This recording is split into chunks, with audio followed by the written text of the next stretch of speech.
জানেন আপনার বন্ধু একটা অ্যাটম বোম? আসুন তাহলে মিলে দিই।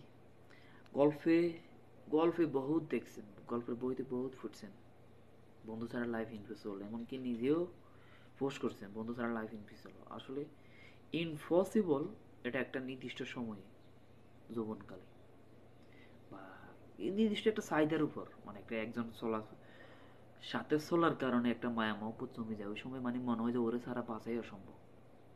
কিন্তু বাস্তবতা আসলে এমন না। আপনি যেখানে যাইবেন ওখানে আপনার একটা ভালো বন্ধু হবে, তখন তারে ছাড়া আপনি চলতে পারবেন না। পরামর্শে, যুক্তি, ঘোরাঘেরা সব যাবে। কিন্তু এই বন্ধুটা একটা অ্যাটম বোম।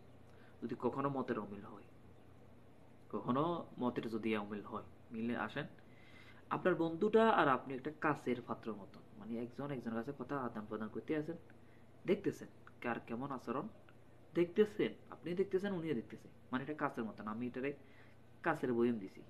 যখন এটা ফাড়ি দেব, তখন ওইখান থেকে অ্যাটম বোমের মতো মানে ব্লাস্ট হইব। আপনারা যে পুরোনা ফিসে স্মৃতিগুলো রেখে যাচ্ছেন তার সাথে সবগুলো অ্যাটম বোমের মধ্যে ব্লাস্ট হইব।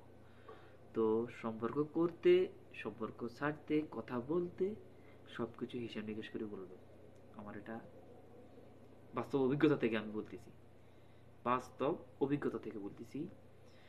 বন্ধু ছাড়া লাইফ ইম্পসিবল এটা একটা নির্দিষ্ট একটা সময়ে, নির্দিষ্ট সময়টা যখন পার হয়ে যায় তখন আর ওই ইম্পসিবল এরিয়াটা থাকে না।